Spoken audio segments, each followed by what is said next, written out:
tourne vers vous à présent, Hélène Frade. Bonjour Hélène. Bonjour Natacha. La revue de presse avec vous et on va commencer avec ses premières réactions au débat télévisé.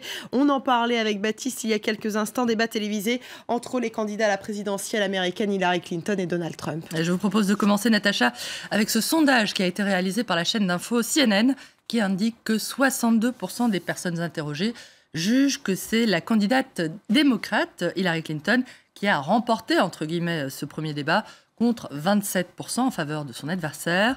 Un verdict relativement partagé par la très pro-Trump chaîne d'info Fox News, qui juge que la candidate a marqué des points, mais regrette que celle-ci ait fait preuve d'agressivité durant ce débat. Les deux candidats font la une du site du Los Angeles Times, qui les montre, on le voit tous les deux sous les traits de boxeurs en train de s'affronter sur un ring. Clinton versus Trump, le journal a lui aussi compté les points. Et d'après le LA Times, la candidate démocrate a effectivement battu son adversaire républicain round après round, je cite.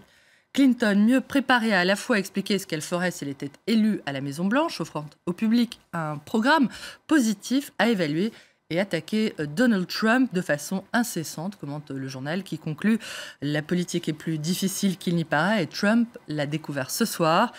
Clinton agace Trump et lui fait perdre son sang-froid, confirme Politico, en évoquant un candidat républicain nerveux, je cite, face à une adversaire démocrate qui aurait su, elle, garder son calme tout en l'attaquant sur ses affaires, la guerre en Irak et son supposé plan secret pour venir à bout de l'organisation État islamique.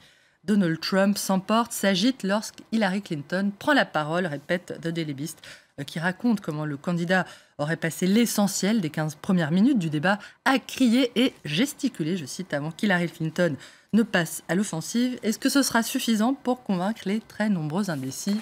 Telle est la question. Voilà pour les premières réactions suite à ce débat télévisé aux États-Unis. Merci Hélène. On va passer à la presse française et il est beaucoup question ce matin dans les journaux français de l'ouverture ce matin devant le tribunal de Bobigny près de Paris du procès de 15 salariés et ex-salariés d'Air France mis en cause pour avoir arraché la chemise de 2 directeurs de la compagnie. Il y a un an, les images des 2 dirigeants malmenés par leurs salariés, des syndicalistes de la CGT pour la plupart, avait fait le tour du monde et suscité, on s'en souvient, beaucoup de réactions, dont une déclaration de Manuel Valls qui avait qualifié de voyous les fauteurs de troubles.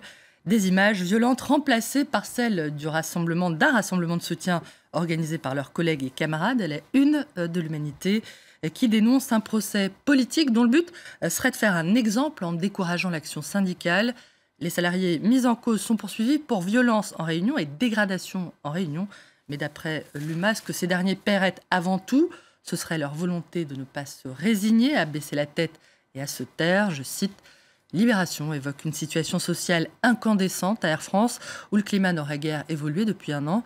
Depuis 2011, rappelle Libé, le groupe a essuyé 4 plans de départ volontaires, avec plus de 8000 emplois supprimés sur fond de concurrence accrue. » Un climat social tendu, on l'a compris, qui risque encore d'être alourdi par la publication hier des chiffres du chômage pour le mois d'août. Baptiste l'a évoqué, 52 400 chômeurs de plus, malgré l'activisme du gouvernement, relève Le Figaro, qui évoque un résultat nettement moins favorable que ceux des mois précédents et annonce que le vrai bilan de François Hollande en matière de chômage, malgré sa promesse d'en inverser la courbe, sera catastrophique, je cite, en 2017.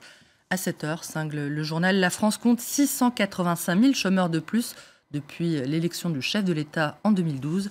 On l'a évoqué à l'instant, l'activisme gouvernemental en matière de lutte contre le chômage. Libération revient notamment sur le grand plan de formation annoncé pour 500 000 chômeurs. Un plan dont l'exécutif assure qu'il atteindra son objectif à la fin de l'année, mais qui est critiqué sur le terrain d'après Libération, qui évoque un dispositif lancé dans la précipitation et pas assez qualifiant, et un forcing qui ne serait pas sans conséquence sur la qualité des formations. Des mauvais chiffres alors que le chômage reste la principale préoccupation des Français. C'est ce que rappelle Le Monde, qui fait état d'un sondage indiquant que 30% des personnes interrogées jugent que le chômage constitue le problème le plus important pour la France, largement d'ailleurs devant la sécurité, 24%, et l'immigration, 11%.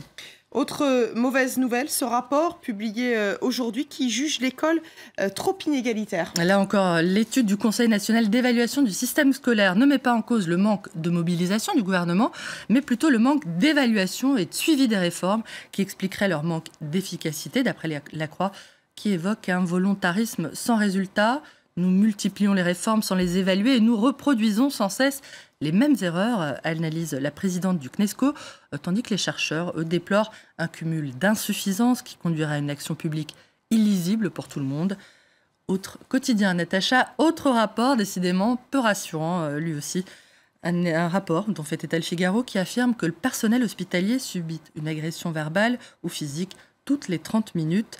Les médecins et les infirmiers seraient également de plus en plus souvent confrontés à des tensions communautaires et réclameraient à présent des règles pour lutter contre ces dérives, je cite. Alors un peu indigeste, je viens de reconnaître cette enfilade de mauvaises nouvelles. Pour ne pas vous laisser filer là-dessus, Natacha, je vous propose de jeter un cil au site du Monde qui nous apprend que la mairie de Paris s'est prononcée en faveur de la création d'une zone pour les naturistes dans la capitale à partir de l'été prochain.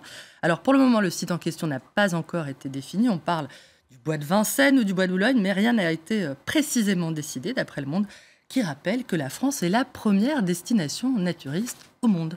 Ah oui, je ne le savais pas ça, Hélène. Merci beaucoup pour toutes ces infos dans la revue de presse.